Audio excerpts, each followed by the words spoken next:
actividad prevista en el programa para hoy. A continuación vamos a dar inicio a la conferencia central del encuentro, para la cual hemos traído especialmente a los especialistas extranjeros Raúl Horacio Gómez y Osvaldo Ron. El criterio de trabajo sería una exposición del orden de los 30 minutos, de los dos, y un espacio después para las preguntas y el intercambio, incluso integrando también a los panelistas que participaron en el espacio anterior.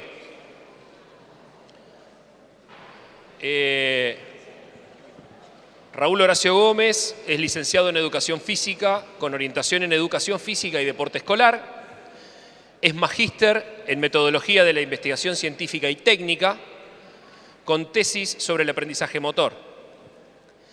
Tiene un doctorado europeo en Educación Física y Artística en la Universidad de Extremadura.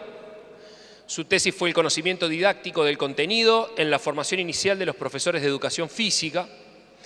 Es profesor titular del concurso Didáctica Especial de la Educación Física en el nivel inicial y la escuela primaria en la Universidad Nacional de La Plata. Investigador director de proyectos de investigación reconocidos por CONICET, categoría 3, en el área de especialización didáctica de la educación física, formación docente, epistemología de la educación física. Es autor y coautor de libros sobre el campo de la enseñanza de la educación física y el deporte en la escuela, coautor con David Kirk, Tinning, Spark, Heiderman, etc. Tiene más de 70 artículos en revistas argentinas y extranjeras indexadas. Es autor y coautor en los programas de educación física de la República Argentina y ha sido consultor de la SEP de México y del Ministerio de Educación de la República Dominicana, además de ser profesor visitante en diversas universidades internacionales. Agradeciéndole la participación, damos a continuación la palabra a Raúl Horacio Gómez.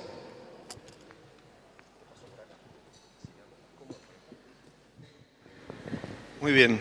Bueno, buenas tardes a todos. Espero que estén todos bien. Gracias por venir al evento y gracias a los organizadores por invitarme a que venga acá a este lindo encuentro.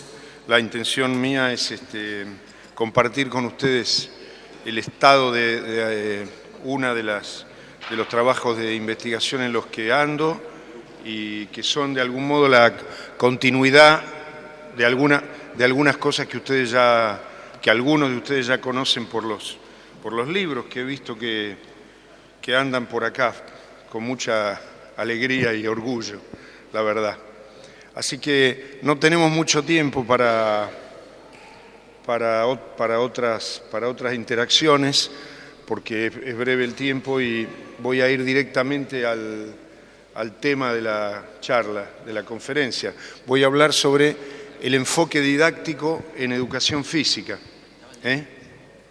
particularmente el proceso didáctico y el contrato didáctico en la enseñanza de los juegos motores deportivos y de los deportes. Si me enriedo con estas cosas durante la conferencia me ayudan. Bueno, en primer lugar quiero situar el tema en el marco de la investigación actual en didáctica de la educación física en el mundo occidental, que es con el que más me relaciono, digamos, ¿no? Y diría que, según muchos autores, hay dos tendencias que predominan en la investigación actual en didáctica de la educación física, y esas dos tendencias, una es de origen anglosajón, es la tendencia que se denomina MVP, que quiere decir modelos básicos de la instrucción o modelos básicos de la instrucción en la práctica de la enseñanza sería, y la otra gran tendencia es aquella en la que yo trabajo, que es el enfoque didáctico, o didactique en francés, que es el idioma donde más producción hay sobre esta tendencia. Voy a dar características muy generales de todas estas cosas por por el tiempo, digamos, ¿no? Pero cualquiera de estas transparencias podría permitir quedarse un buen rato ahí. En el enfoque didáctico se plantea que la enseñanza es una relación entre tres polos, tres atractores. Esos tres polos o atractores son el saber que se transmite, los alumnos y los enseñantes. Y se considera a la transposición didáctica, esto es, el acto de transformar los saberes en contenidos enseñables, como resultado de una doble operación cognitiva y social. Por un lado, una operación cognitiva sobre el objeto. Por ejemplo, en el golpe a manos altas, el que conoce el golpe a manos altas en el vóley sabrá qué aspectos del golpe a manos altas deberá modificar para poder presentárselo a los niños y niñas de quinto grado. Pero no tiene que tener únicamente en cuenta los aspectos epistemológicos del objeto, como sería ese caso, sino también qué clase de quinto grado es este, cantidad de alumnos, nivel socioeconómico, tipo de interacciones, tradición del grupo, son principiantes, son avanzados. Es decir, para el enfoque didáctico la transposición es resultado de una doble operación epistemológica y una operación de interacciones. El enfoque didáctico parte básicamente o reconoce que su principal referente o creador, aunque él no le llamó así, es Brousseau, que fue un experto francés en matemáticas. Provoca una ruptura epistemológica con la agenda clásica de la didáctica al construir una tradición de investigación que llamó investigación comparativa. La investigación comparativa es una teoría socioantropológica de la enseñanza que plantea que todo conocimiento es praxeológico. Quiero poner una nota al pie acá. Praxeológico no es praxiológico, aunque en francés se puede decir igual, pero en castellano conviene distinguirlo. Yo soy un lector apasionado, diría, aunque no un practicante, pero soy un lector apasionado de la praxiología motriz. Pero quiero que distingan ustedes entre praxiología motriz y esta proposición que dice que todo conocimiento es praxiológico, porque es otra cosa. De hecho, aplicar esta proposición de que todo conocimiento es praxiológico, en última instancia, va en contra de la praxiología motriz, en última instancia del análisis. ¿Qué quiere decir que todo conocimiento es praxiológico? Que la verdad de un conocimiento no es resultado de la adecuación entre la proposición y el mundo. La verdad es, por un lado, resultado de la adecuación, pero por otro lado, es resultado de cómo está distribuido el poder en las interacciones cotidianas. Como decía ayer en la charla, dicho en tono más vulgar, más setentista, que de ahí vengo, verdad es la que cantan los fierros. ¿Se entiende lo que digo, no? El que tiene el poder tiene la verdad. Entonces, cuando uno afirma que un conocimiento es praxiológico, dice que no existe ningún saber que se lo pueda analizar por fuera de las relaciones políticas e institucionales en las que el saber circula, porque son los seres humanos los que recrean y dan verdad o validez a un saber determinado, incluida la geometría euclidiana, para poner el ejemplo más fuerte de todos, que solo es posible en el contexto de la necesidad de los griegos y posteriormente los romanos, sobre todo en Egipto, para poder medir las tierras después de las inundaciones del Nilo, según dicen los historiadores de la matemática. Había que volver a medir y no había ningún sistema. La gente se peleaba, esta era mía, hasta que Euclides, bueno, tengo la solución. Entonces comenzó a ser verdadera la geometría euclidiana. La enseñanza es un fenómeno humano de interacción. En ese sentido, el enfoque didáctico plantea que existen dos clases de transposición, la transposición descendente y la transposición ascendente. La transposición descendente es la que va del currículum al patio, o un poco más arriba del currículum, de las universidades, los institutos de formación docente. Esto es lo que Chevalier llama la noosfera, los ámbitos de discusión donde se construye el saber culturalmente organizado, que luego el currículum convierte en contenido escolar.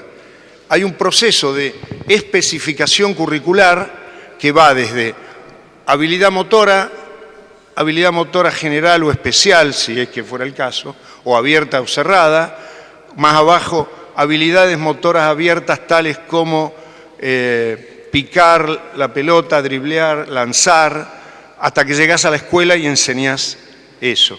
Pero lo que el enfoque didáctico señala para mi interés es que también hay un proceso de transposición ascendente, que es que cuando yo empiezo a hablar con Andrea de 4º grado sobre cómo poner la mano para tirar, etc., Andrea y sus compañeros empiezan a participar del proceso de reconstrucción cultural del saber. Y eso comienza a subir.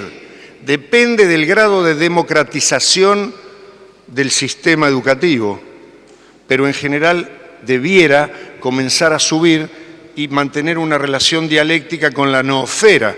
Cuando uno ve el proceso educativo, en un ciclo de años razonablemente largo, En ese sentido, la situación didáctica es visualizada como un espacio de interacción conjunta. Entonces, si para el enfoque didáctico es muy importante el contexto donde ocurren los procesos de transmisión, en mi caso, corresponderá, o he creído que corresponde, tratar de graficar cuáles son esos escenarios institucionales donde ocurre la enseñanza del deporte.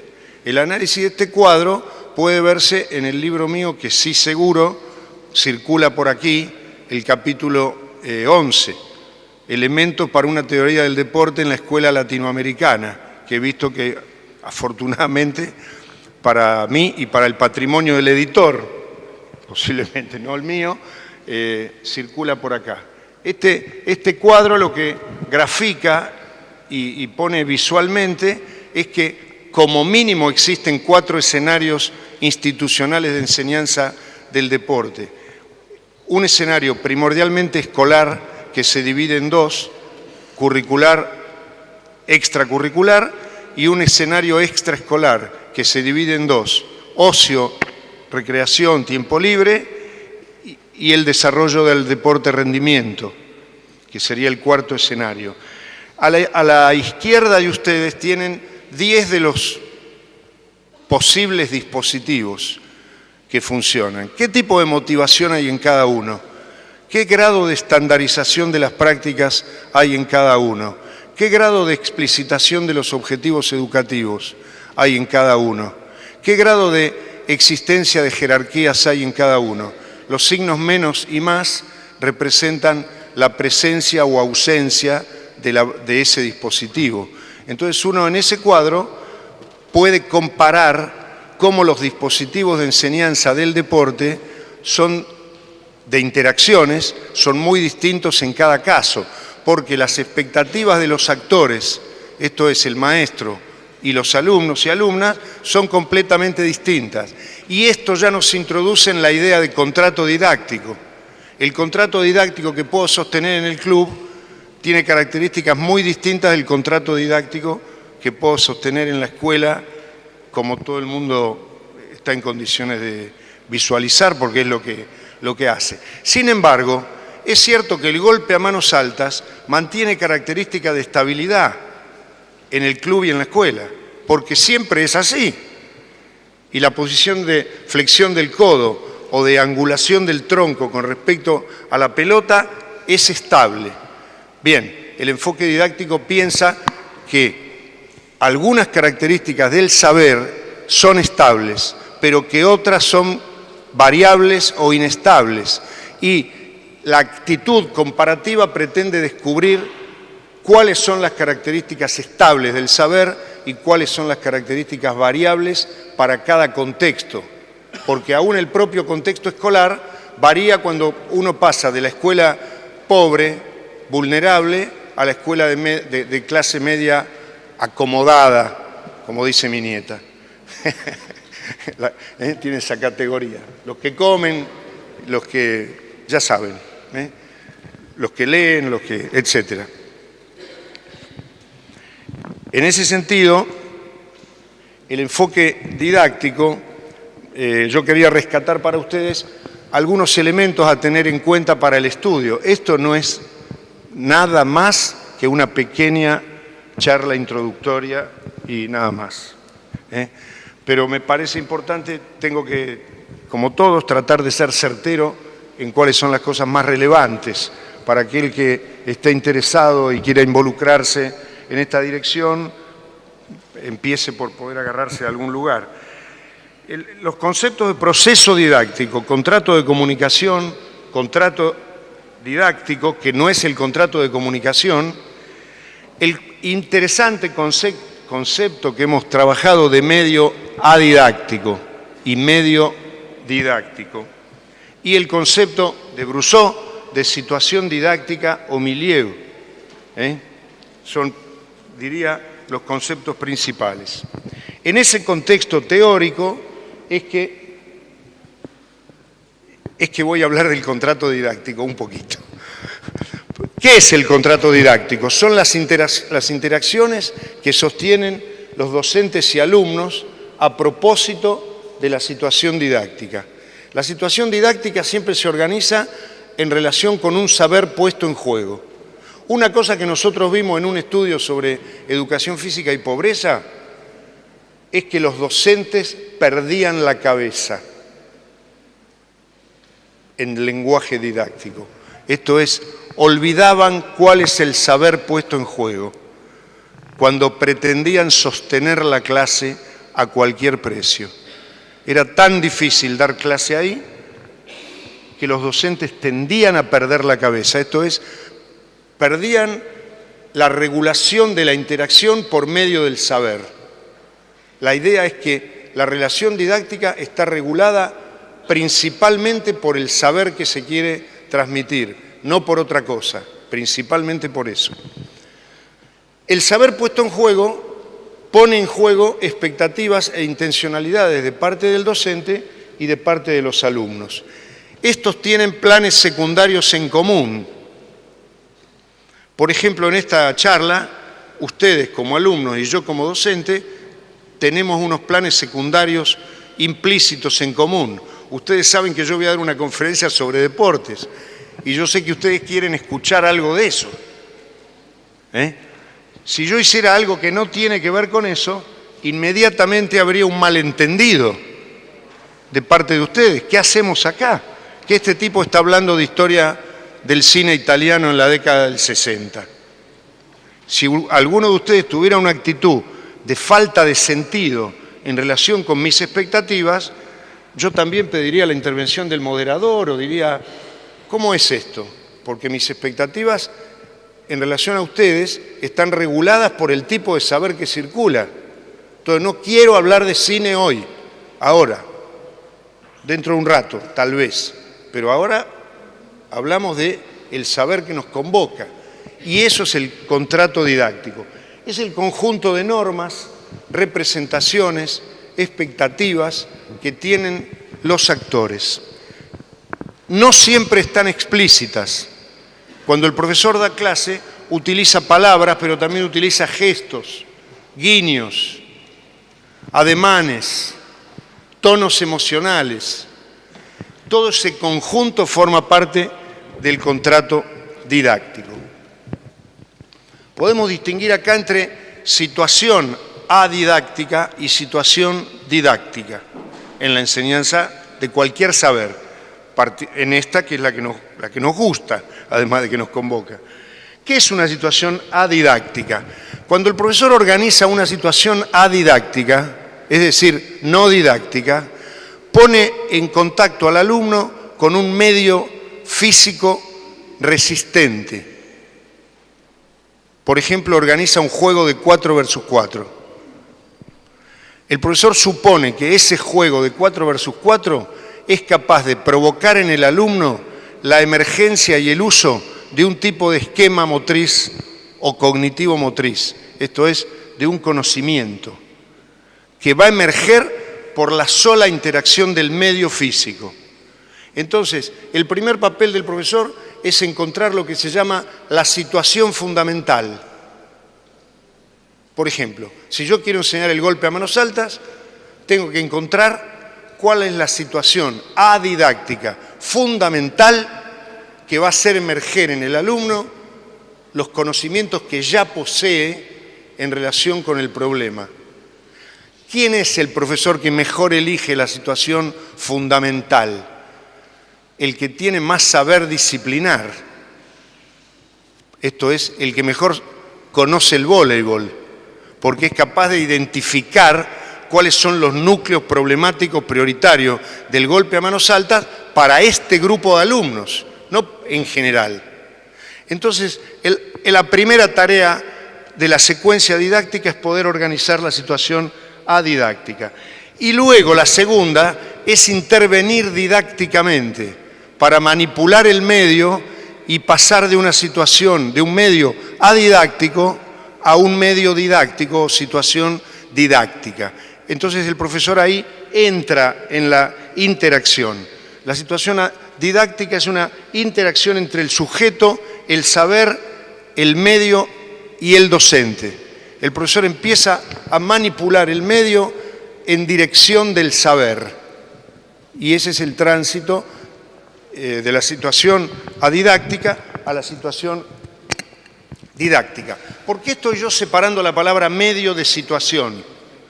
Porque el medio es la disposición física de los materiales y de los alumnos.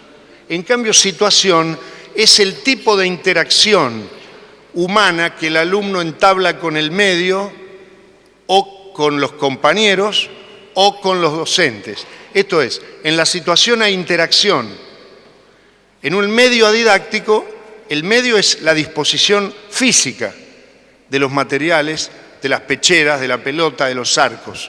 Pero el alumno entabla con eso un tipo de situación que puede ser de convergencia, tiene esquemas, o de divergencia, no tiene esquemas, está mal hecho el medio didáctico. En la situación didáctica se mete el profesor ahí y empiezan ahí las regulaciones del contrato didáctico. ¿Cómo vamos?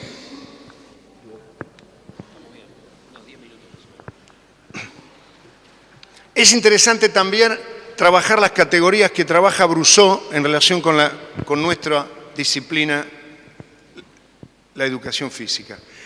Brousseau, si bien no es el único que trabaja estas diferencias, él las trabaja en un sentido didáctico. Son las diferencias entre conocimiento y saber. Hay otros trabajos sobre la diferencia entre conocimiento y saber, pero el sentido didáctico que le da Brousseau me pareció a mí interesante traerlo aquí. Para Brousseau hay conocimiento cuando el alumno utiliza un esquema que posee o que le enseña al profesor para resolver los problemas de una situación específica. Por ejemplo, jugar 4 versus 4 y que no te quiten la pelota en el juego de los 10 pases. Eso sería conocer la respuesta del juego. Pero hay saber cuando el alumno es capaz de generalizar los problemas de la estructura de esa situación a los problemas de la estructura de situaciones parecidas. ¿Se entiende? Cuando el alumno puede pasar de una situación específica, local, al conjunto de situaciones que tienen el mismo problema estructural. Por ejemplo, yo puedo aprender a jugar a los 10 pases, diría el amado y respetable Pierre Parlevas. Al jugar a los 10 pases, usted está en una situación motriz de cooperación y oposición sin meta, sin arco. Entonces, yo puedo aprender a jugar en este pedacito de cancha y durante 3, 4 clases obtener respuestas adecuadas al juego, comprender las reglas, hacer algún gol de vez en cuando con mi equipo evitarle los goles a los otros. Ahora, eso sería conocimiento. Saber sería poder pasar de esa situación específica a resolver la totalidad de los problemas de los juegos de cooperación y oposición de cancha invadida particularmente.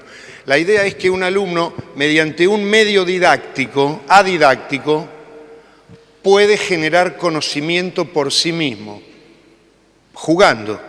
Lo que no puede generar saber.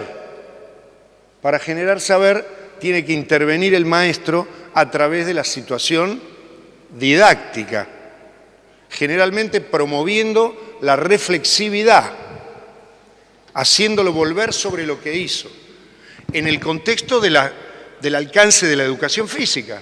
45 minutos de clase, no 40 reflexionando, quieto, sino hay que moverse acá y mientras tanto ir reflexionando, o breves instantes de reflexión o reflexión a posteriori.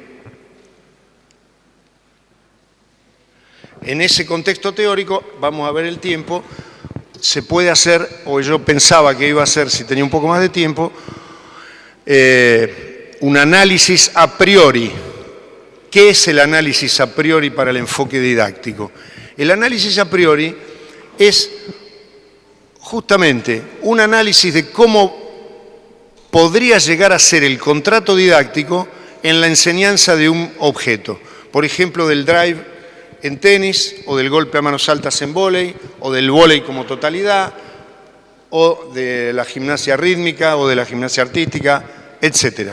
Yo puedo, antes de la experiencia, eso quiere decir análisis a priori, armarme una secuencia didáctica modélica, teórica, que me va a servir para contrastar los resultados de la experiencia con los supuestos del modelo a priori. Entonces acá yo traté de modelizar cuáles han sido las perspectivas de intervención en la enseñanza del deporte en lo que va del siglo XIX y XX y pedacito del XXI. Esto también está, esto sí está en ese capítulo 11, lo cual me va a permitir dar por sentada algunas cosas e invitar a la lectura al que le interese o al que le atraigan. Generalmente todas las perspectivas de enseñanza y el deporte ponen en juego las relaciones entre habilidad y contexto. Las preguntas que surgen ahí al leer las diferentes perspectivas es: ¿hay que enseñar este saber deportivo procediendo desde la técnica individual a la táctica o de la táctica a la técnica? ¿Hay que ir de la habilidad motora al contexto de juego o del contexto de juego a la habilidad? ¿Hay que ir del cómo lo hago al para qué lo debo hacer o hay que ir del para qué lo debo hacer y cuándo lo debo hacer al cómo lo debo hacer? La respuesta a esas tres preguntas dan lugar a estas tres perspectivas de enseñanza. La perspectiva tradicional plantea una secuencia. La perspectiva tradicional plantea una secuencia que va del ejercicio individual o en parejas a juegos simplificados y va elevando el nivel de complejidad hasta llegar al producto que se podía obtener. Es una secuencia lineal y estandarizada de ejercicios y juegos en la jerga llamados predeportivos, palabra clave de la perspectiva tradicional. En cambio, desde los años 80, a partir de la publicación de la tesis de Parlevas, fundamentalmente, tiene lugar lo que puede interpretarse como la perspectiva estructural. En la perspectiva estructural no se va del gesto individual a la táctica, sino que en el contexto de que Parlevas afirma la existencia de los universales ludomotores y del concepto de semiotricidad, la capacidad de decodificar los mensajes del adversario y del compañero, Parlevas no lo propone porque a Parlevas no le interesa la didáctica, pero se cae de maduro, se puede deducir que el elemento importante en el aprendizaje es el aprendizaje semiotor, esto es, el aprendizaje de los roles y los subroles, no de los gestos técnicos que incluyen los roles y los subroles. Para dar un ejemplo muy rápido sería, lo que debo aprender es en qué momento del partido pasar la pelota rápido verticalmente. No importa si con la punta del pie, el empeine o el borde interno, se verá. Pero lo que tengo que aprender es el subrol, pasar en profundidad en el fútbol, o en el básquet, o en el handball, por ejemplo. En el rugby no, porque no puedo pasar en profundidad por la ley que me impide atacar con la pelota hacia adelante, digamos, ¿no es cierto? Pero en los otros 3 juegos de cancha invadida se puede.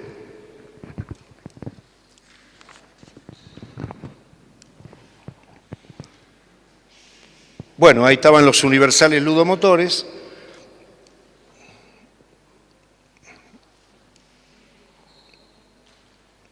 Una tercera perspectiva de enseñanza que surge del análisis a priori es la perspectiva que nació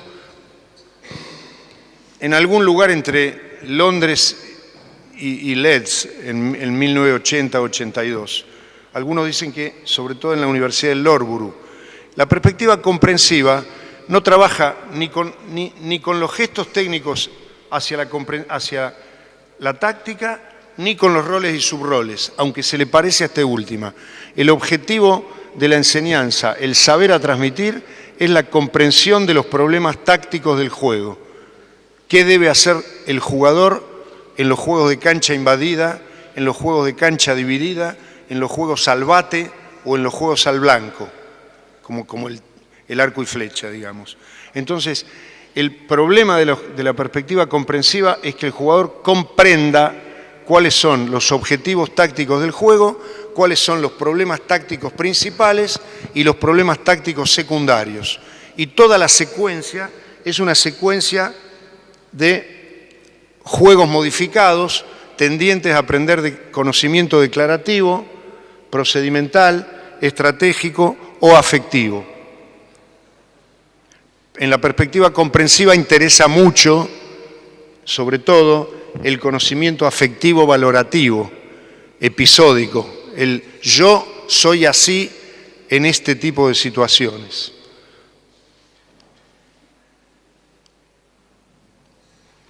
La secuencia de la perspectiva comprensiva sería comprensión de la lógica del juego, descubrimiento de los principios tácticos, construcción de habilidades con sentido.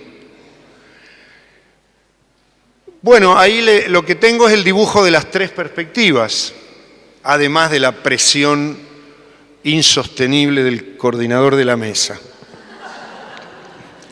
En buena hora. En buena hora. En buena hora. Entonces, ahí les dibujé. ¿Se entiende el cuadro? ¿Cuál es el camino? Recuerden una cosa, la teoría no es la realidad. No es que ahora salimos al patio y encontramos un tradicional, en el otro un estructural y en el otro un comprensivo. Lo más frecuente es que encontramos cócteles de esas 3 cosas, pero la teoría nos acerca bastante a la realidad y nos permite separar la paja del trigo.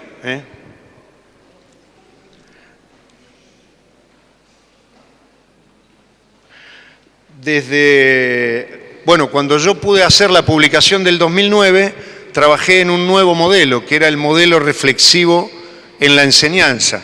Y todos los autores que forman parte de ese libro comparten esa tradición. El modelo reflexivo sería el enfoque didáctico aplicado a la enseñanza. Tiene que ver con lo que podríamos llamar la profundización de la perspectiva comprensiva. Termino con esta transparencia, no con esta, pero con la que viene.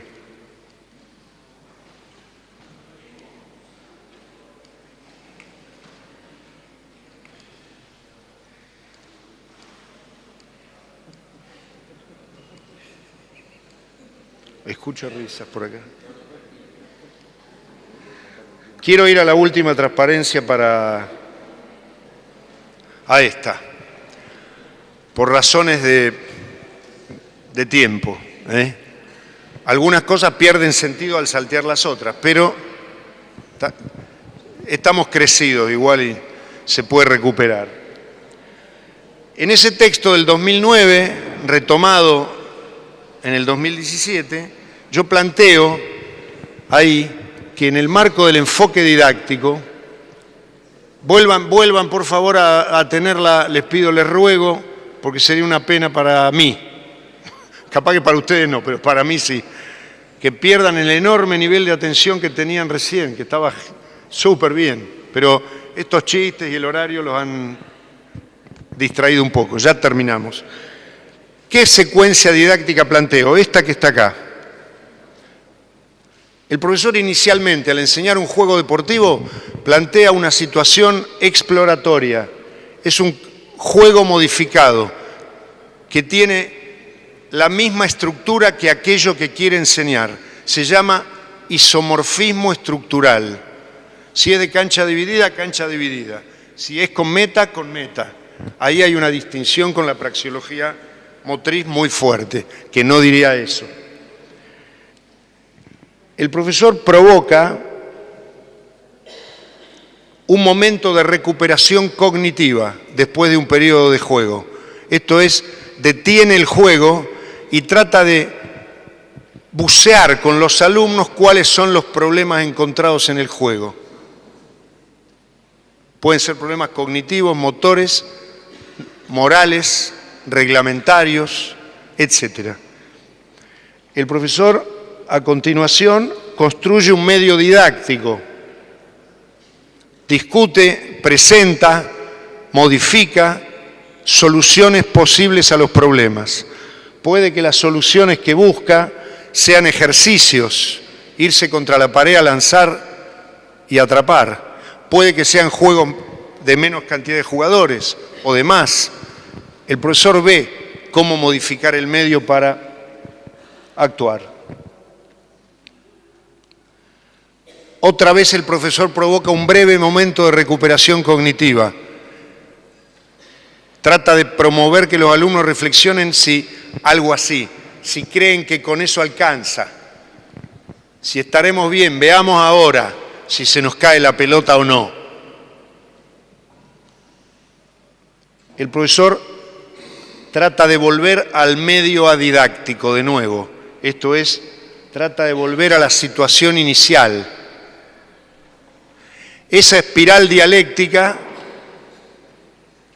la próxima vez que la dibujemos, adquiere un nuevo nivel de complejidad, porque el profesor, en función de lo que estuvo viendo, elige un medio adidáctico nuevo más complejo que este y trata otra vez de pegar la vuelta.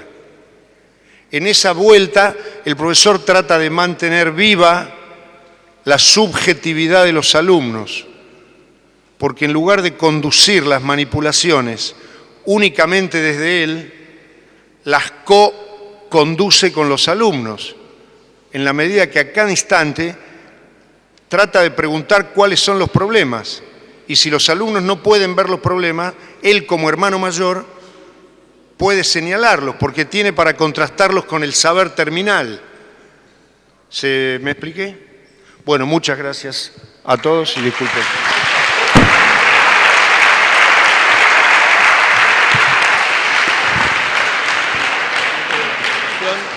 Che, Osvaldo, las instancias para intercambio y preguntas las vamos a dejar para el final. Bueno, corresponde en la secuencia introducir a Osvaldo Ron. Osvaldo Ron es profesor en Educación Física en la Universidad Nacional de La Plata en Argentina. Tiene hecho una maestría en Investigación Educativa en Chile y está doctorando en Ciencias Sociales también en la Universidad de La Plata. Es profesor titular ordinario de la asignatura Educación Física 2 en la Facultad de Humanidades y Ciencias de la Educación de la Universidad de La Plata. Es profesor de seminario de elaboración y proyectos de investigación en Educación Física. Es profesor invitado por la Facultad de Ciencias de la Salud de Formosa. Son muchas cosas, Osvaldo. No, se nos va a ir la media hora leyendo las cosas. No, pero para resumir un poquito. Actualmente es director del proyecto de investigación Educación Física y Escuela, que enseña la educación física en la perspectiva de profesores y de los alumnos. Acreditado en la Universidad Nacional de La Plata en el programa de incentivos a la docencia e investigación. Y los temas de investigación abordados en el periodo comprendido entre el 94 y 2016 refieren al campo de la educación física, del deporte, la formación docente y la educación física escolar. Es coordinador de libros y autor de capítulos de libros y de artículos varios en revistas periódicas. Osvaldo, te cedemos la palabra. Bien, buenas noches. Como se dice en Argentina, más allá de lo que uno pueda decir que es, en la cancha se ven los pingos. Así que agradezco la presentación. Vamos a ver si podemos dar cuenta de lo que se enunció. Bueno, para que... me sacaron la prueba del delito, porque iba a mostrar el cartel que decía fin, para demostrar que la presión que había recibido mi colega era verdadera, que no era ficción. Bien, una primera parte que puede parecer un formalismo y hasta inclusive una caricia, un mimo, un reconocimiento emocional, pero en realidad no. Es más bien un planteo de orden político. Hay veces en las que hay que decir las cosas y es en un momento y en un lugar. Yo creo que en primera instancia lo que tengo que hacer es reconocer el trabajo hecho por el equipo que lleva adelante este evento. Quiero felicitarlos por lo que han hecho. Quienes estamos o estuvimos en gestión sabemos lo que significa convocar, integrar, vincular, discutir y producir actividades de las cuales uno en realidad poco puede disfrutar porque tiene que estar en 1000 cosas a la vez, pero que son necesarias llevar adelante. Quiero agradecer a Paola Dogliotti por la invitación, a Mariana, a Javier, a Ana, a Mónica, a Carla, a Ana, etcétera, etcétera, etcétera. Jorge, todos aquellos que han hecho posible que este evento se lleve adelante y que además tomaron la decisión de invitarnos. Es necesario felicitar y celebrar la organización del evento porque quienes estamos en la universidad sabemos que la dedicación que requiere la organización es muy, muy intensa. Y también sabemos que pertenecer al campo académico nos impone como necesidad el desarrollo de estas actividades. Es parte de nuestra función no solo desarrollar eventos de estas características, sino también valernos de esos eventos, y acá celebro la oportunidad de valernos del evento, para dar cuenta de las producciones que logramos. La universidad y pertenecer a la universidad impone como necesidad y como obligación generar espacios y dar cuenta en esos espacios de lo que se produce, con independencia del nivel y la calidad de esa producción, pero como producción real. Porque una de las funciones de la universidad es la de la producción. Si algo distingue y diferencia a las universidades de cualquier otro centro de formación, es básicamente la necesidad y obligación de producir conocimiento. En ese sentido, yo también los felicito por haber dado el paso. Esto igual es como una pelea, como una lucha, como una instancia de boxeo. Por momentos uno pensará que está muy golpeado y lo está, pero bueno, hay que disimularlo y seguir adelante porque alguna vez los objetivos se alcanzan. También disfruté la mesa anterior, me parece que la mesa anterior da cuenta del estado de la educación física. Ustedes dirán uruguaya, yo digo, bueno, latinoamericana en algún sentido, porque la mesa dio cuenta de un saber muy diverso y heterogéneo. Y ese es el estado actual de la educación física. Un campo de conocimiento que se justifica a partir de multiplicidad de perspectivas y recuperando desde esas perspectivas los problemas que tiene y que la práctica muestra. Me parece que eso es sumamente sano. Que eso como punto de partida es algo loable que hay que reconocer y hay que validar con independencia de que uno logre transmitir con justeza lo que piensa o lo que presenta. Pero digo, es nuestro. Ese paso es un paso necesario. 2 décadas atrás, comprábamos los espejitos de colores que nos ofrecían y reproducíamos modelos discursivos y teorías que poco tenían que ver con el campo de la educación física. Hoy estamos haciendo el esfuerzo de tratar de dar cuenta de quiénes somos y por dónde vamos. Bueno, terminada la introducción necesaria, voy a referir a 5 cosas en un orden absolutamente arbitrario. No voy a responder estrictamente al problema que se plantea mayoritariamente, sí voy a hacer referencia a esto, pero creo que es necesario primero hablar de 2 cuestiones que me parecen centrales. En primer lugar, señalar que la investigación, como cualquier otra práctica, es algo que se aprende practicándola. Nosotros no nacimos investigadores, casi que por casualidad en algún sentido somos investigadores.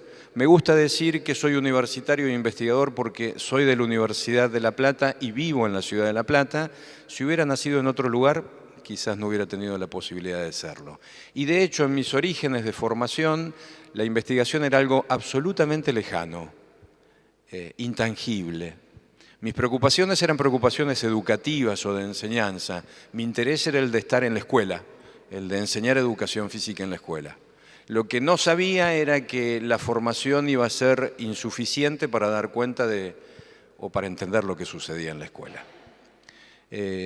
Tuvimos la oportunidad en la universidad de enfrentarnos a un momento de transformación y en ese momento de transformación sucedieron 2 cosas muy, muy significativas.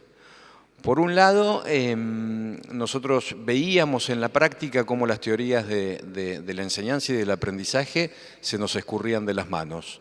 Todos los problemas reflejados en la práctica eran de muy difícil resolución porque el conocimiento del que disponíamos no alcanzaba siquiera para ofrecer alternativas de respuesta a esos problemas. Y esto era absolutamente frustrante.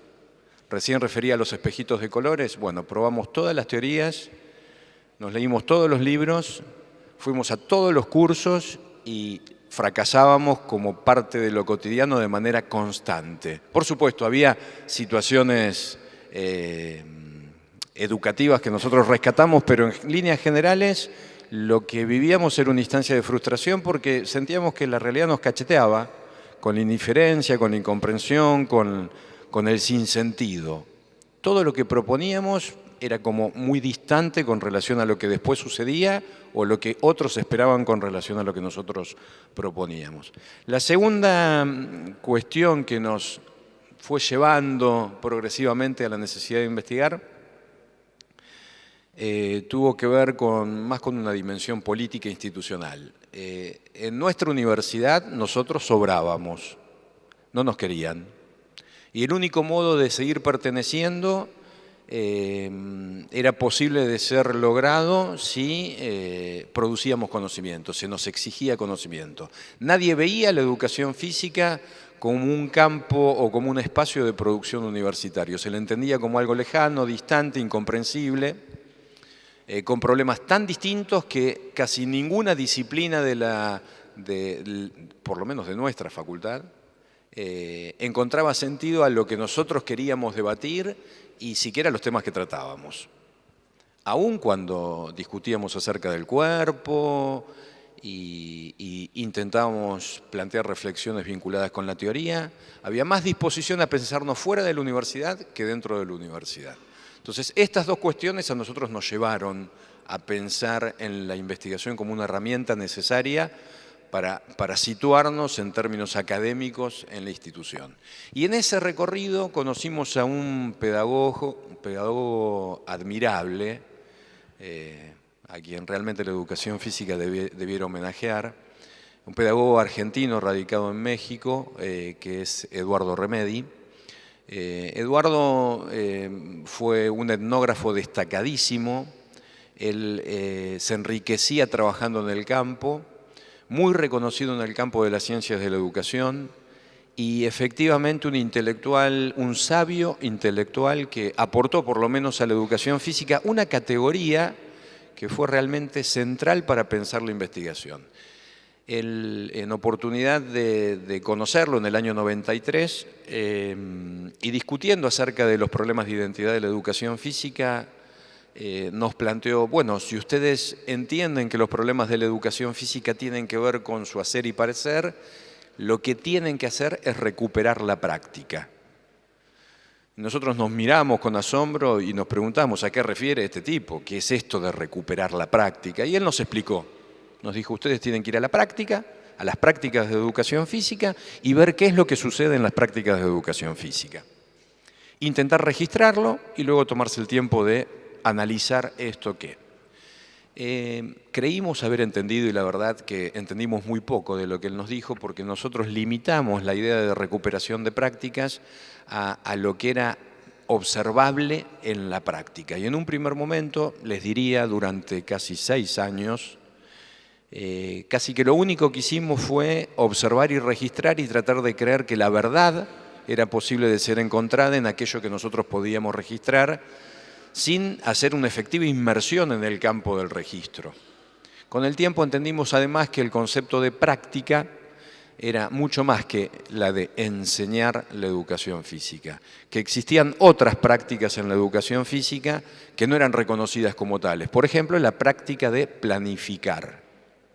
No solo la práctica de dar clases, sino la práctica de planificar clases. La práctica de escribir. La práctica de asignarle términos, recién Raúl hacía referencia a esto, generar lenguajes que fueran posibles de ser entendidos en situación de enseñanza. Y como estas, muchas otras prácticas. Inicié la exposición refiriendo a la práctica de investigar. Bueno, ese recorrido vinculado con la recuperación de prácticas, para nosotros fue un recorrido muy potente porque nos enfrentó con nosotros mismos. Claramente el desafío era mirarnos a nosotros mismos en la práctica e indagar acerca de nuestro proceder, de nuestro reflexionar, de nuestro escribir, de nuestro vincularnos, de nuestro producir. Un tercer punto, bueno, ya inmersos en esto de la investigación, podríamos estar un día hablando de esta cuestión. Lo que hay que tener presente puntualmente tiene que ver con lo que señalé en un inicio. Si nosotros queremos aprender a investigar, lo que tenemos que hacer es investigar. Esto es lo mismo que cuando uno dice, bueno, ¿cómo se aprende a escribir? Escribiendo. ¿Y solo escribiendo? No.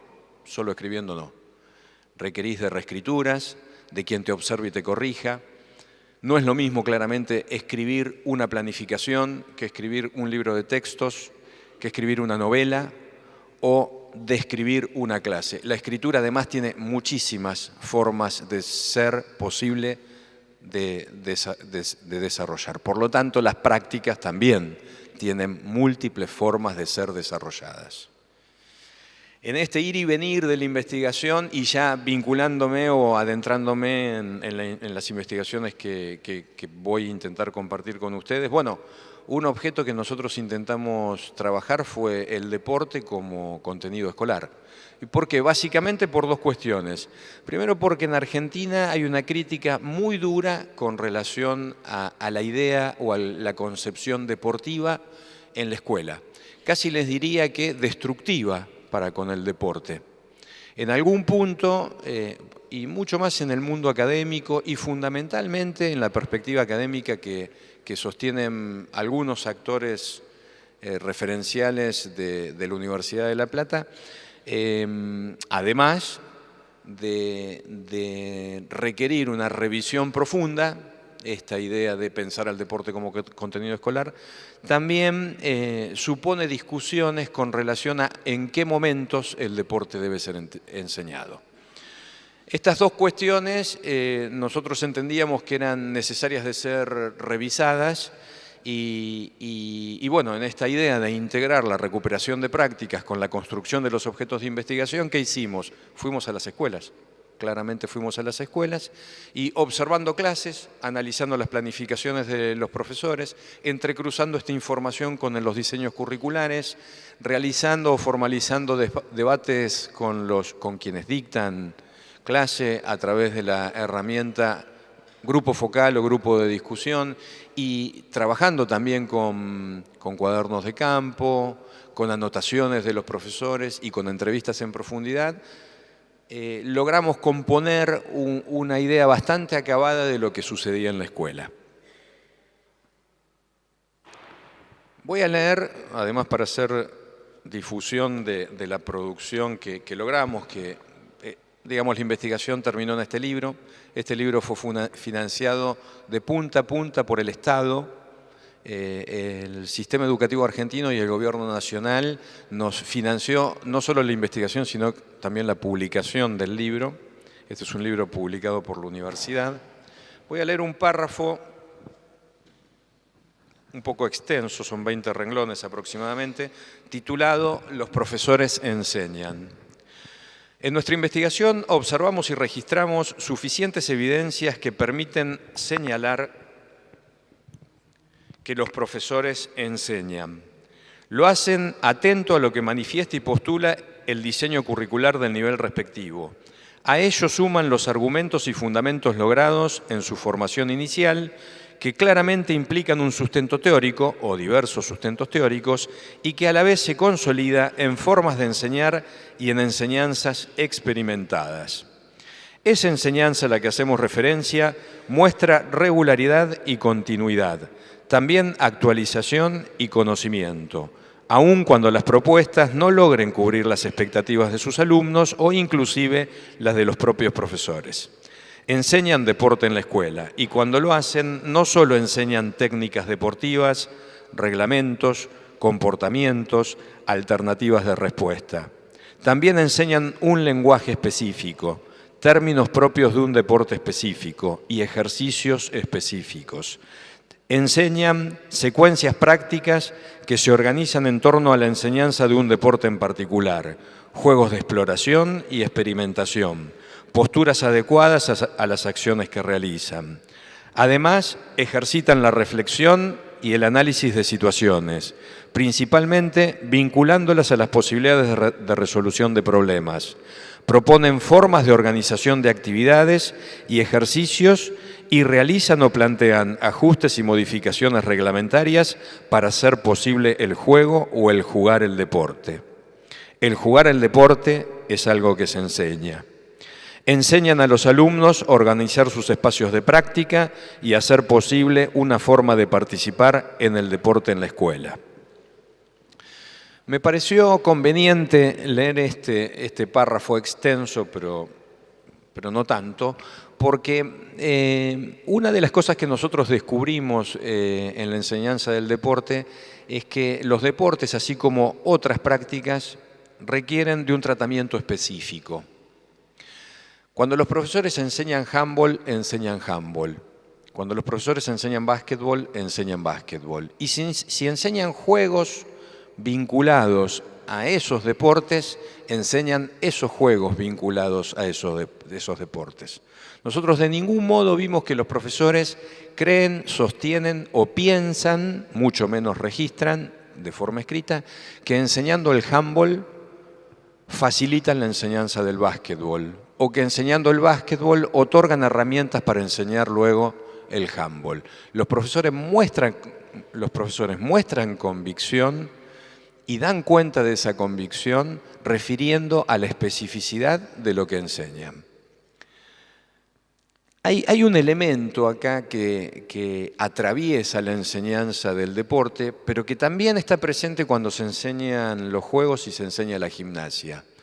Y tiene que ver con que nosotros de ningún modo, esto lo planteó uno de los panelistas en la primera exposición, de ningún modo los profesores podemos desentendernos de las relaciones que los deportes tienen con los juegos y con la gimnasia. Del mismo modo que si uno piensa en la enseñanza de la gimnasia puede desentenderse de los juegos y de los deportes. Cuando los profesores pensamos al deporte, nutrimos al deporte de saberes de orden lúdico y de orden gímnico. Y esto es un saber específico, es un saber de la educación física, no es un saber propio de los idóneos. Cuando los idóneos enseñan un deporte, supongamos el handball, se concentran en el handball. Cuando nosotros enseñamos el handball, no tenemos forma de desprendernos de los saberes lúdicos y los saberes gímnicos. E intentamos y generamos propuestas que integran al saber deportivo los saberes lúdicos y los saberes gímnicos. Y ese saber es un saber que solo podemos explicar nosotros. La dificultad que presenta esta supuesta inespecificidad que en realidad da cuenta de una especificidad particular, es la de que todavía nosotros no nos hemos dado cuenta que ese saber debe ser escrito, debe ser sistematizado y debe ser conceptualizado. No hemos encontrado, yo reconozco en Raúl, por ejemplo, una gran habilidad y capacidad para producir categorías y conceptos que lo llevan a explicar y fundamentar lo que plantean. Creo que eso es un valor, creo que eso es un saber. Si la educación física ejercitara esto e intentara ver la manera de encontrar formas de explicar lo que nosotros desarrollamos con términos nuestros, con expresiones aún coloquiales de la educación física, es muy probable que le encontremos mejor y mayor sentido a lo que proponemos. Por supuesto, este es un camino espinoso. Pero bueno, nuestra investigación, y esto está documentado, da cuenta de esa especificidad. Y creemos además que es un camino necesario. ¿Cuánto tiempo me queda? 10, bien. Una última cuestión. Yo estaba preocupado porque creí que no iba a llegar, pero no. Bien. Ayer planteé esto, pero creo que vale la pena repetirlo, además porque los actores, los que están presentes no son los mismos. Y digo, bueno, una cosa que nos interesó trabajar en nuestra investigación y que es lo que nos llevó a trabajar en lo que ahora estamos pensando, que es esto de recuperar voces de profesores y de alumnos, fue un hallazgo que nos sorprendió. Así como un hallazgo que nos sorprendió tuvo que ver con esto de que los profesores enseñan, porque los discursos y las críticas parecen decir que la educación física no enseña o que enseña cosas que no se propone enseñar. Un hallazgo significativo en términos técnicos en términos de investigación sería por saturación. Esto es porque se repite, porque se hace presente y evidente de manera constante, no solo en las clases, sino en los registros y en las entrevistas. Tiene que ver con la presencia de lo que nosotros llamamos principios educativos o principios de enseñanza. Voy a utilizar como sinónimo enseñanza a educativo. Y encontramos muchos principios que son necesarios de presentar, fundamentalmente porque son los actores educativos, inclusive no solo los alumnos y los profesores, sino también otros actores institucionales como las maestras y los directivos y hasta los padres de los practicantes, dicen que pueden distinguir en la educación física y en las clases de educación física enseñanzas que ellos entienden que son saludables e interesantes y que esas enseñanzas tienen que ver con cosas que se manifiestan de manera constante, que son las que hacen posible que esas enseñanzas se den. En este punto hay algunas coincidencias con relación a elementos que puso sobre la mesa Raúl. Él usó la palabra contrato. Bueno, uno de los principios educativos o los principios de enseñanza que emergen de las prácticas y que son rescatados como significativos, nosotros lo presentamos como la conciliación o conciliar los intereses de los practicantes con las expectativas de los profesores. Cuando las prácticas se constituyen a partir de una instancia de negociación, y hay que pensar acá la negociación también en términos políticos, no en términos de conveniencia estrictamente, la negociación no es una mala palabra, la negociación no descalifica la educación ni el acto educativo, por el contrario, la conciliación potencia la situación educativa. La conciliación supone poner en un plano de igualdad, al menos en alguna instancia, a los actores, a los alumnos y a los profesores, que no es lo mismo que decir que el alumno gobierna la clase o que el profesor gobierna la clase. Claramente las responsabilidades educativas son del docente. Claramente las responsabilidades educativas son del docente. Pero la necesidad de vincular al alumno a la clase es posible de ser lograda fundamentalmente a la luz de lo que nosotros relevamos y de la voz de los actores de esa instancia de conciliación. Un segundo principio que nosotros rescatamos por la potencia que tiene, quizás más que este primero, el orden es arbitrario, es caprichoso, absolutamente caprichoso. Tiene que ver con el protagonismo de los practicantes. Las situaciones educativas requieren de un lugar protagónico del practicante. Y nuevamente esto no significa que la potencia de la clase esté puesta en el gobierno de la clase por parte de los alumnos. Esto tiene que ver con que el alumno o el practicante se sitúa de manera activa o proactiva, con un rol proactivo en la clase. Cuando el alumno asume no me gusta el término, por eso a veces hablo de practicante y otras veces de alumno, me siento un poco incómodo, no sé por qué, pero nunca me gustó demasiado. Cuando el practicante es protagonista del hecho educativo, la significatividad que se revela en la clase en términos de apropiación del saber es más potente. Un tercer principio tiene que ver, nosotros lo ciframos en el término in-formar. El docente debe informar y un docente que informa efectivamente forma. El docente brinda información al practicante y el practicante se apropia de esa información. Es una falacia la de creer que el practicante debe ser un mero repetidor de lo que se le propone. El practicante debe recibir información acerca de lo que se le propone. Yo rescato de pronto de los CBC, que fueron los contenidos básicos comunes elaborados en el año 94, Raúl formó parte del equipo de los dos responsables del desarrollo curricular, elementos del tipo, no voy a parafrasear porque no recuerdo exactamente cómo lo planteaba, pero una de las cosas a lograr en la escuela, en el nivel del liceo, de la escuela secundaria, tenía que ver con que los alumnos pudieran desarrollar y elaborar, al menos de manera estructural, momentos de la clase. Esto es, que los alumnos de pronto pudieran llevar adelante la entrada en calor o el acondicionamiento previo. Para que un alumno pueda hacer eso, tiene que estar informado. Debe recibir muchísima información. Y esa información la puede obtener leyendo, claramente. La puede obtener leyendo, pero debe transmitírsela el docente. Y si pensamos en el saber docente y en la cantidad de información que un docente puede transmitir en una clase, casi que les diría que un profesor que no habla no podría dar una clase, porque no nos alcanza la clase para transmitir toda la información que tenemos con relación a lo que proponemos. Y digo, tanto en términos técnicos como en términos técnicos de ejercitación técnica, como en términos de estructuración de la clase, en el sentido de qué cosa va primero, qué cosa va después, y de qué modo se continúa y cómo se cierra una propuesta, y a la vez de elementos de orden didáctico. Y no estoy metiéndome en cuestiones de orden emocional.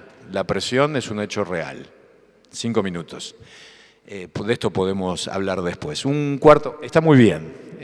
El rol de coordinador es complicado, Un cuarto principio que yo quería compartir con ustedes tiene que ver con el lenguaje. Raúl también hizo referencia a eso y eso me facilita la presentación. Hay en las prácticas de educación física, en las prácticas de enseñanza de la educación física, un lenguaje específico. Un lenguaje que es posible solo en esa instancia, que tiene sentido solo en esa instancia. Y muchas veces ese lenguaje está cargado de simbolización. Hay términos, hay expresiones, hay usos que son propios de las prácticas de la educación física. Ese lenguaje es un lenguaje que también se enseña y es valorado por los practicantes. Los practicantes se sienten cómodos con ese lenguaje, del mismo modo que se sienten cómodos moviéndose y se sienten incómodos sentados en el pupitre en el aula. Hay ahí todo un territorio de abordaje posible que puede dar cuenta de una identidad disciplinar, una identidad o una construcción de campo que en términos de producción de conocimiento yo entiendo que es importante. Y el último principio que quería compartir con ustedes, que ustedes dominan de taquito, les diría, el lenguaje de taquito, la experimentación. Los profesores y los alumnos, del mismo modo que los directivos, defienden la idea de que la clase de educación física es una instancia de posibilidad, en donde los hechos pueden ser posibles. en donde se puede experimentar, sin que esto lleve a pensar que los practicantes son conejitos de India, conejillos de India. La clase como laboratorio de experimentación es una herramienta muy conveniente para pensar la práctica, porque nos permite poner a prueba lo que sabemos y a la vez poner a prueba las posibilidades de desenvolvimiento en razón de lo que los practicantes pueden desarrollar a partir de lo que nosotros sabemos. Encontramos otros principios, pero digo, en primer lugar me parece que estos 5 son sustantivos y cercanos, fundamentalmente cercanos. Una de las cosas que me anima es la de pensar en comunicar de manera clara lo que uno piensa o lo más clara posible en un lenguaje que sea apropiable por el otro. Podría ponerle a esto palabras dificilísimas, complejísimas. Bueno, pero eso se corresponde con el mundo académico, es otro rollo, uno podría decir. Los profes necesitamos poder dialogar, intercambiar y reconocer el saber y tratar de reconstruir ese saber para conceptualizarlo. Yo creo que eso es perfectamente posible. Nosotros intentamos dar cuenta de eso en estos formatos y bueno, creo que nada más. Me encantaría que pudiéramos dialogar, intercambiar, preguntarles nosotros a ustedes, ustedes a nosotros, con absoluta libertad, porque estos espacios sirven para eso y no son muchas las oportunidades que tenemos. Muchas gracias por su atención.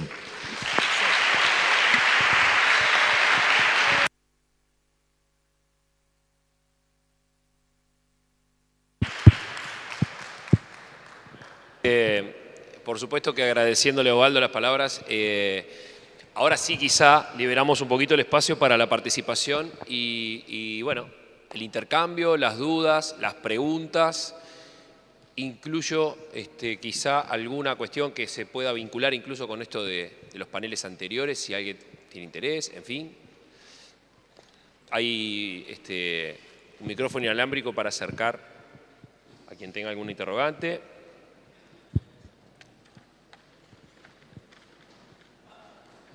Si no, capaz yo quisiera, Raúl, alguna consultita que me genera tu presentación.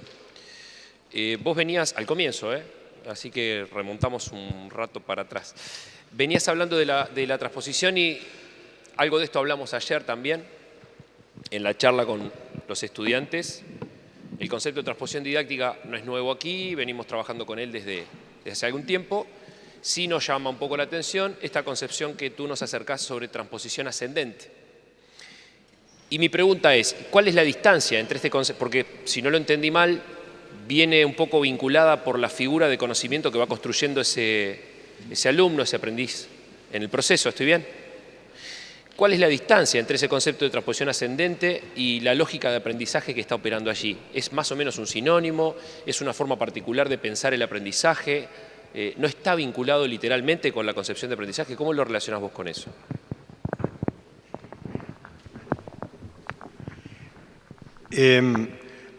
A ver si entendí o voy a tratar de explicar el aspecto que entendí de tu pregunta. La originalidad del concepto de transposición ascendente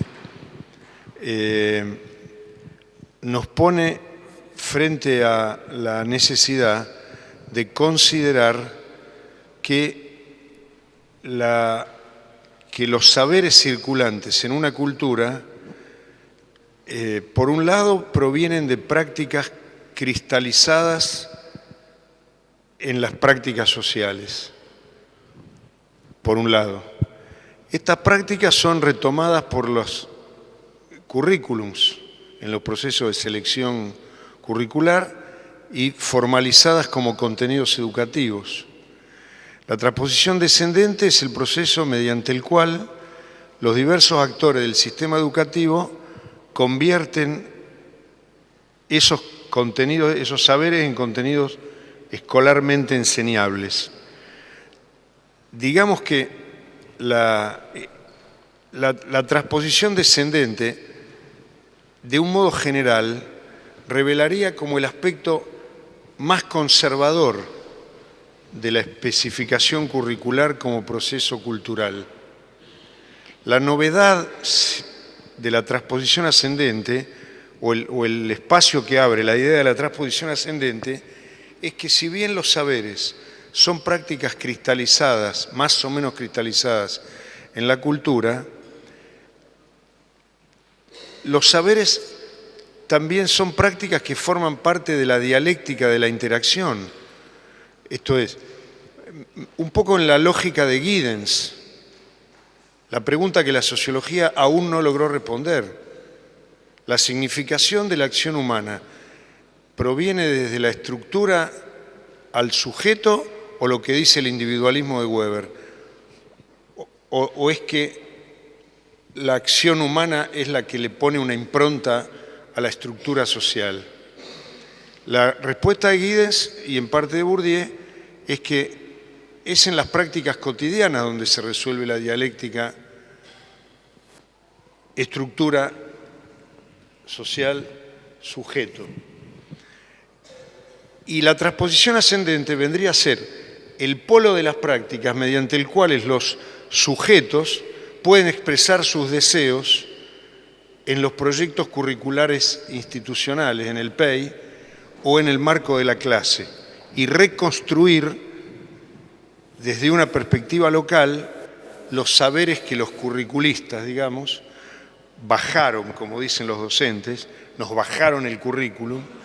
Entonces, abre un espacio de considerar a los saberes como objetos en construcción, no como objetos terminales o terminados.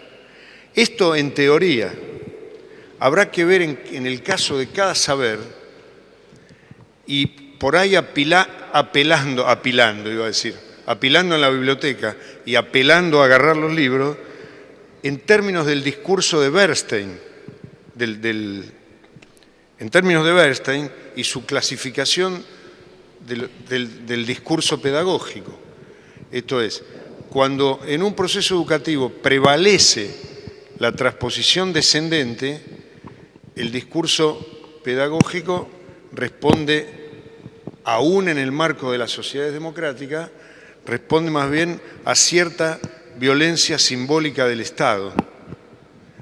Cuando en una sociedad democrática, vamos a poner el otro extremo, prevalecería absolutamente la transposición ascendente, prevalecería una suerte de relativismo filosófico. Ningún saber existe y todos son variables y manuables. Y cierto anarquismo epistemológico. La posición dialéctica sería que el saber se construye y reconstruye dialécticamente entre la estructura y los agentes. Esa sería la idea de la... Ahora, sí que la transposición ascendente está más vinculada con unas teorías del aprendizaje que con otras. Por cierto que el constructivismo está más relacionado con la transposición ascendente que el conductismo, hasta cierto punto, porque en el marco del pensamiento dialéctico no sería el constructivismo radical el que está relacionado con la dialéctica de los procesos de transposición. El constructivismo radical se pararía más bien del lado de cierto relativismo cultural, que prevalece mucho en el nivel inicial en mi país. O sea, no hay nada que enseñar acá. Los niños pueden aprender todo por descubrimiento, exploración. En todo caso, lo que hay que enseñarles es a explorar, pero se disuelve el objeto de saber. No hay nada que enseñar. Hay que enseñar el procedimiento cognitivo de explorar. Para el pensamiento dialéctico se aleja del relativismo filosófico y más bien se aproxima al realismo filosófico. Hay objetos, el mundo tiene una, para esta postura, ¿no? El mundo tiene una base material y el hombre la reconstruye y la reinterpreta. Esa sería la... Es decir, el golpe a mano alta está ahí, por el momento. O sea, ahora, puede que los alumnos puedan reconstruirlo. Si no, no hubiera habido salto en alto estilo espalda. Si solo hubiera habido transposición descendente, ¿no? O si no, no hubiera habido remate corto con el brazo horizontal a la red en el vóley a partir del Mundial de Checoslovaquia, creo. ¿No? Si no hubiera habido, es decir, ningún sujeto hubiera podido moldear la estructura, pero parece que hubo 10 o 12 japonesitos que dijeron no podemos llegar a pegar allá arriba, hay que pegar acá abajito. O no habría deportes alternativos hoy día, que pareciera ser un caso de transposición ascendente. El currículum hace 20 años no hablaba de esto. Hoy en día los incluye como parte de un saber en proceso de cristalización. Pero en algún lugar apareció eso y dijeron, vamos a poner 3 arcos y vendarse los ojos, o algo, qué sé yo, algo así. Esa es la... Si hay alguna duda más, alguna pregunta. Yo tengo. Sí, allí, Anati. Para un poquito. Ahora sí. Ahora, me gustaría preguntar acerca de esto que estaban hablando en cuanto a la construcción del conocimiento desde la escuela. Si vos has visto en esa investigación que hiciste, Osvaldo, porque así veo en relación a la investigación, si has visto... ¿Se escucha? ¿Se escucha? Un poquito más lejos, ponelo.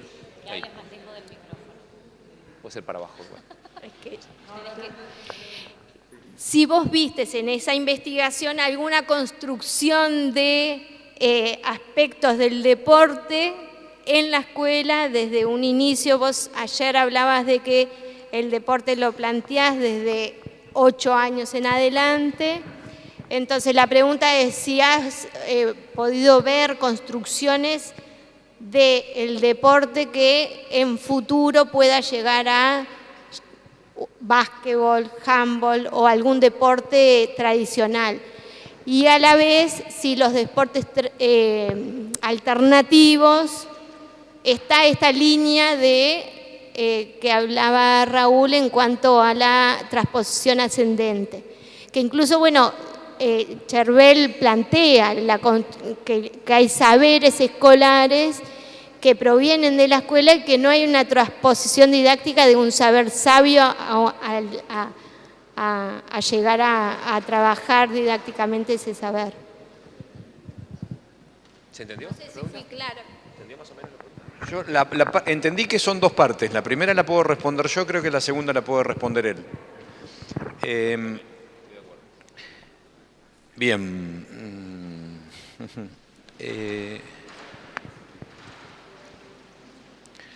Lo que me faltó decir cuando hablé de la especificidad que requiere el tratamiento del deporte es que hay en la construcción o en el desarrollo del deporte escolar una lógica que no es exactamente la misma que uno puede evidenciar en la lógica deportiva, por ejemplo, del alto rendimiento. Claramente son 2 cosas distintas. Nos aferramos a la idea de vincularnos, habría que ver si es necesario vincularnos.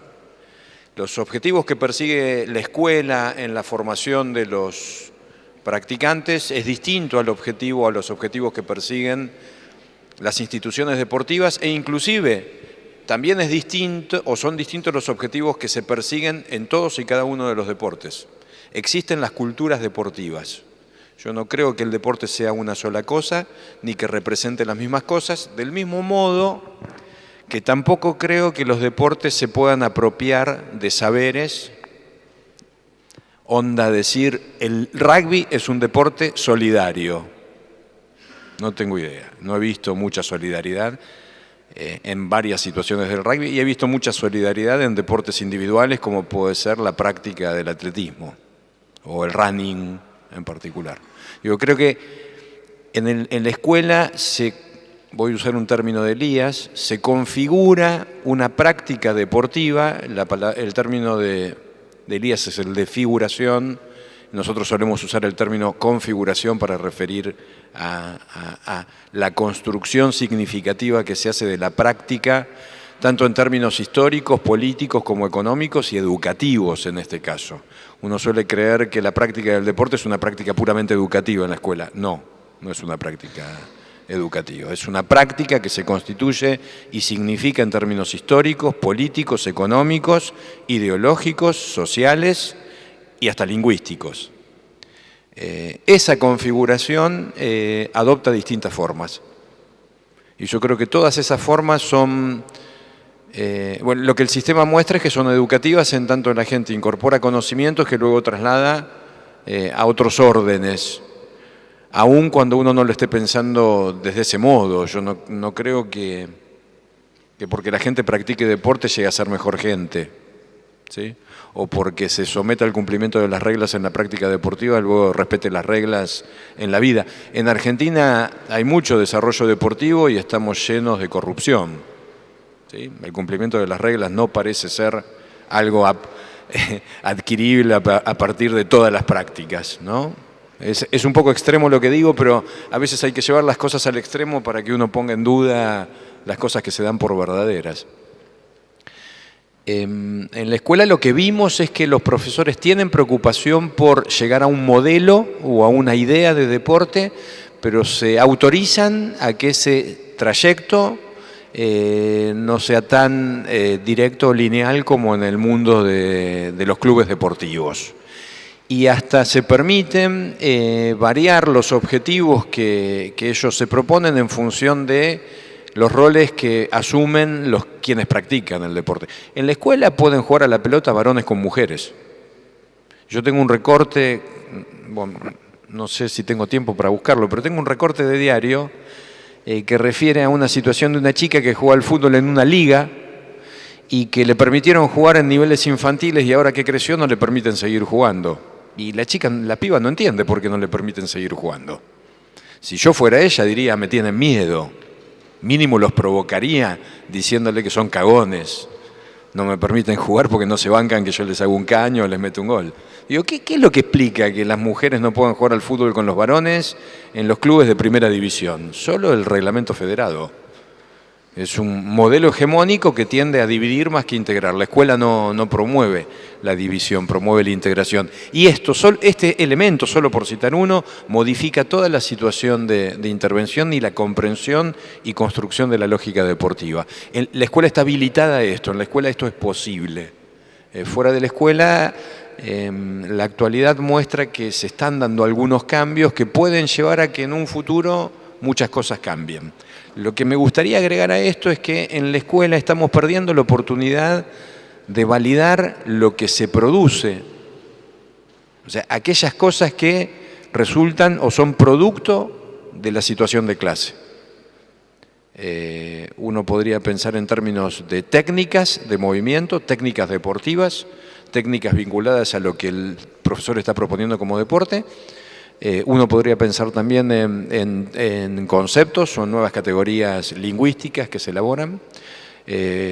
También se podría pensar en posturas diferentes a las posturas tradicionales, y esos son productos que emergen de la clase, pero que la educación física no recupera porque no están registrados como tales. Y como descreemos de nuestro saber y no tenemos un ejercicio desarrollado en términos de capitalizar esa producción, se escapan, se nos van. Yo creo que ahí hay que poner un foco, que hay que tratar de hablar un poco de eso, que nos puede resultar muy extraño y difícil de reconocer porque es distinto, porque es novedoso. Pero hay ahí toda una producción que se puede recuperar. Creo también que la escuela, en términos de la producción, puede generar nuevos deportes. No me parece que la lógica del deporte alternativo se corresponda con lo que yo estoy diciendo. Es otra lógica, posible, perfectamente posible. Pero digo, prefiero que Raúl en todo caso responda si tiene que ver con la cuestión ascendente o descendente. ¿No? ¿Respondí? ¿Sí? ¿Hay otra parte o no? Sí. ¿Pero tenía otra parte con los deportes alternativos o no?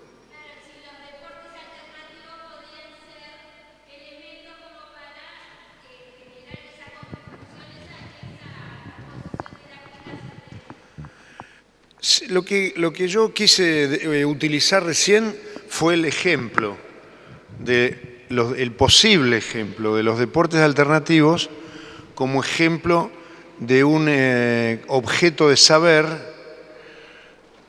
creado a partir de la transposición ascendente ocurrida en algunas escuelas, no sé cuáles, en el marco de pretender enseñar deportes tradicionales.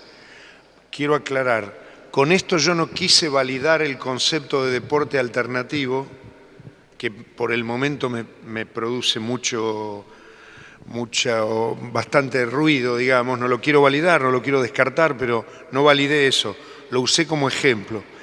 De cualquier modo, la idea sería que lo usé para explicar esa relación entre transposición ascendente y descendente, y cómo,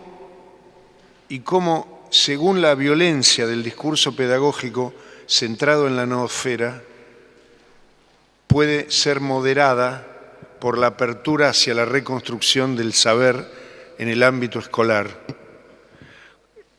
En el trabajo que yo participé, que cité varias veces aquí, entre el 2010 y el 2011, aquí en estos días, no hoy, que se llamaba Proceso de aprendizaje de la educación física en contextos de pobreza,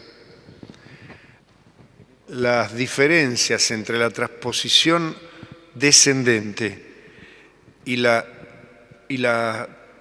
posibilidades de crear espacios ascendentes era muy evidente. Era muy evidente. Esto es, las expectativas para que la transposición descendente funcione con cierta regularidad y sin conflictos, las expectativas de los alumnos y las de los profesores tienen que ser muy conciliatorias, como diría Osvaldo.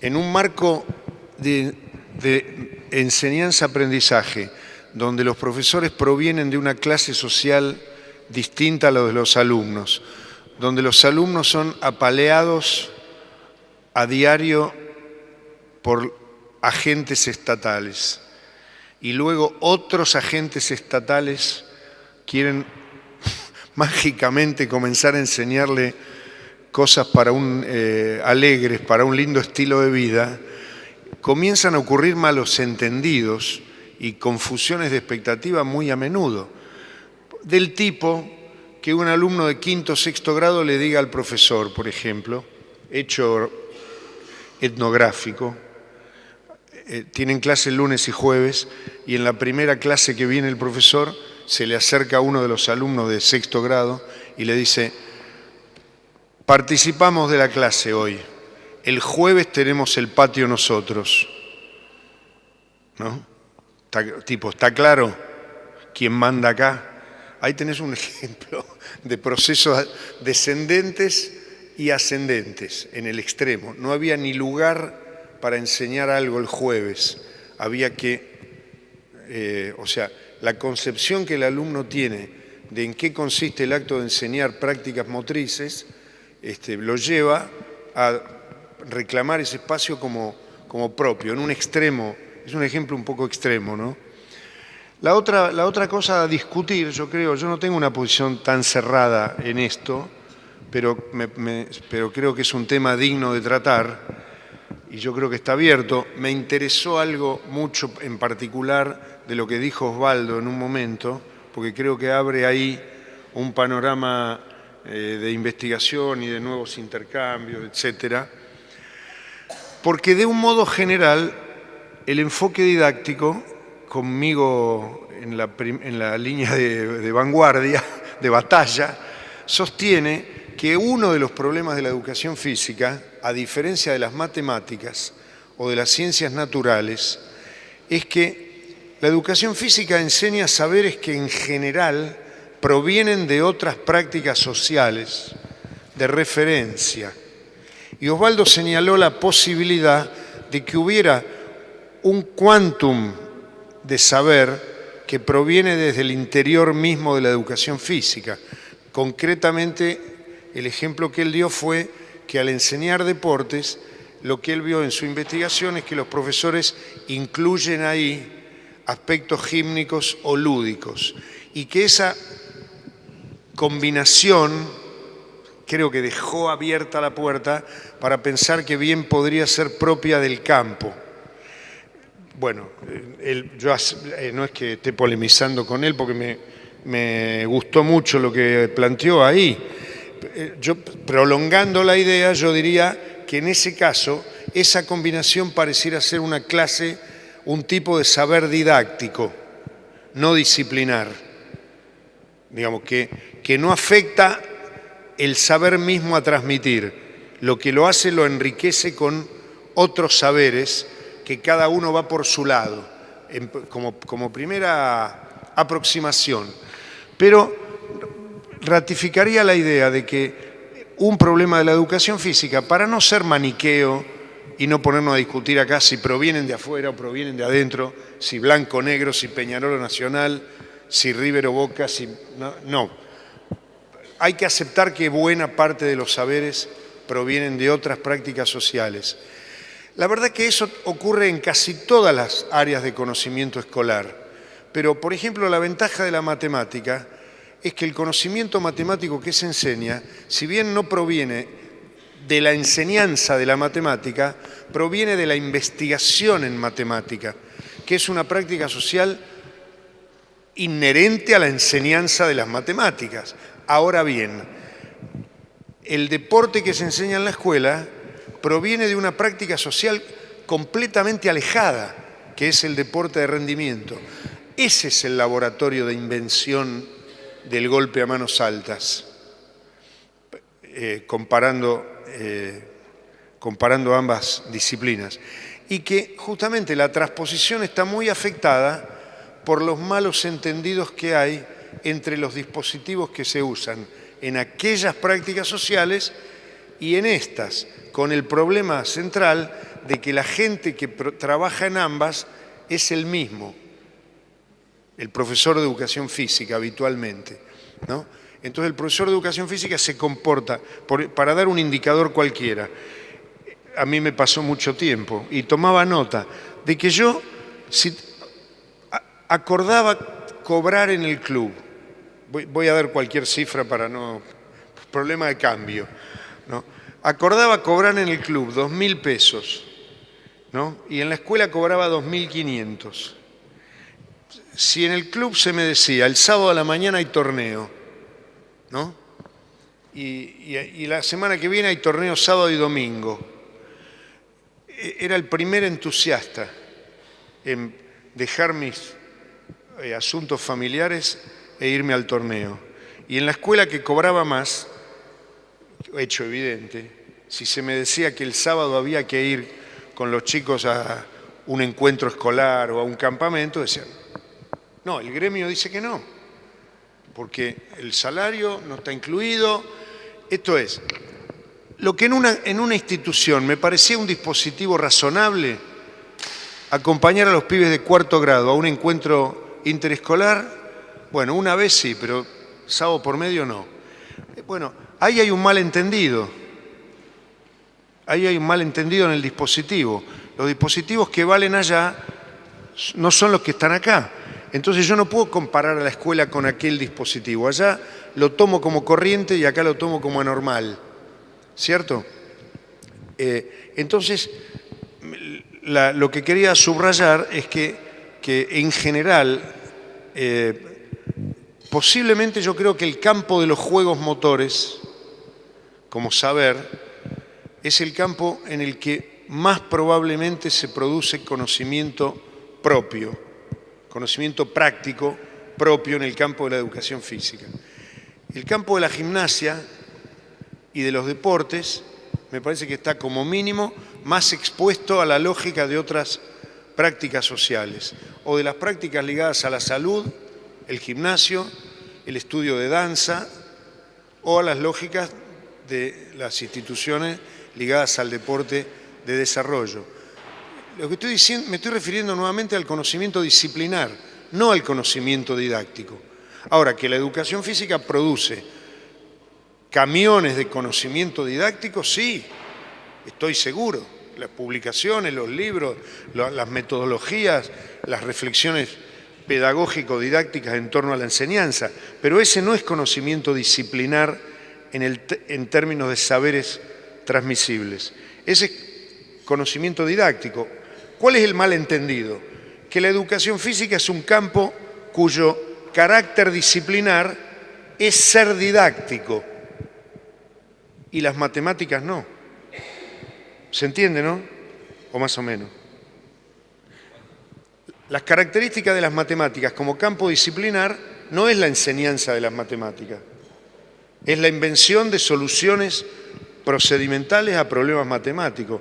La característica disciplinar de la educación física es la enseñanza de la gimnasia, los deportes, los juegos. ¿Qué es lo disciplinar? La gimnasia, los juegos motores, las actividades en la naturaleza, y eso se suele producir en otro lado. Esa es la posición mía actual. Unas pocas cosas. Me alegra del planteo de Raúl porque Raúl está poniendo una pelota nueva en la cancha e invitando a jugar un nuevo partido. Por lo tanto, habrá que hacer un esfuerzo para discutir estas ideas. Creo que es sumamente saludable intercambiar y debatir en torno a cómo interpretamos el campo, cómo lo significamos, qué lo caracteriza. Hay todo un desarrollo necesario. Evidentemente tenemos una posición distinta en ese punto, pero eso no nos acerca ni nos aleja. No, la idea que nosotros estamos defendiendo en La Plata, con todo lo costoso que es en La Plata, es la pretensión de hilvanar y articular posiciones. Porque la confrontación en términos de jerarquizar posiciones no nos ha conducido a nada. De hecho, ha producido tantas fracturas que, en lugar de llevarnos a crecer, nos distanciaron y nos hicieron dar algunos pasos para atrás, que en algún caso sirvieron como para tomar un envión. Nosotros hoy podemos decir, esos pasos hacia atrás nos permitieron tomar un envión. Yo quería decir, que bueno, juguemos ese partido, veamos la manera de armar algo para discutir estas cosas, pero también discutirlas en términos más latinoamericanos, si se quiere, para que esto no quede agotado a la postura de algunos pocos. Yo quería, con la respuesta anterior me quedaron dos cosas. Tuve la suerte de formar en el deporte que enseñé en la escuela durante mucho tiempo, que fue rugby, a chicos que querían ser pumitas y llegaron a serlo. Buena parte de eso fue gracias a la escuela, pero hubo una parte adicional que no fue la escuela, que fue los clubes. O sea que en algún punto uno puede pensar en una relación de vinculación. Pero ellos además plantearon que querían serlo. Eso es sano, me parece que es muy sano. Tuvieron la posibilidad también de encontrarse gente que los pudo ayudar a eso. Podría haber salido mal. Otros quizás querían serlo y no lo dijeron. Bueno. Y la segunda cosa, para que no quede esto en palabras abstractas, mi invitación es a que los profesores escribamos las prácticas de manera descriptiva, hasta que la mano nos duela, como nos dijo Remedia a nosotros. Escriban, escriban y escriban. ¿Hasta cuándo? Escriban. Cuando la mano te duela, no escribas más. O sea, cuando no aguantes más, no escribas más, pero escribí lo que haces, escribí lo que pensás, escribí lo que sentís, escribí lo que ves. El trabajo de conceptualización es posterior. Después uno tiene que volver a la escritura y conceptualizar. Y me parece que eso como fuente va a ser un insumo central para tratar de encontrar un sentido distinto a las cosas que nosotros postulamos o que sustentan lo que pensamos. Digo, esto es una herramienta necesaria. La educación física tiene que poder dar cuenta de lo que es y de lo que postula. Y ese es un recorrido próximo. Me parece que inicialmente, esto lo puede hacer cualquier profesor, no hay que ser investigador. Profesor que trabaja en el terreno de la escuela, escribe lo que hizo y listo. Y cuando tenga oportunidad vuelve sobre eso y intenta conceptualizarlo. Es un ejercicio, como cualquier práctica, que se logra practicándolo. No se conceptualiza porque uno tenga tiempo para sentarse a pensar en lo que hizo. En algún punto eso hay que materializarlo. Y nosotros podemos materializarlo por la escritura. Es por lo menos una herramienta. Una cosita quería agregar. No quería agregar esto en relación a lo que acaba de decir Osvaldo, porque no tengo nada... No tengo nada que agregar en el sentido que comparto perfectamente lo que... dormimos en la misma habitación, sí, así que... Pero como posiblemente se esté acercando la hora del cierre, no es que quiera yo tener ni de ningún modo la última palabra, sigamos, pero quería aportar una cosa más en el contexto de que tampoco voy a estar la semana que viene acá, digamos, ¿no? Espero que no sea la última vez que vengo, tampoco, porque suena medio patético, digamos, pero bueno. Pero esta discusión en relación al saber,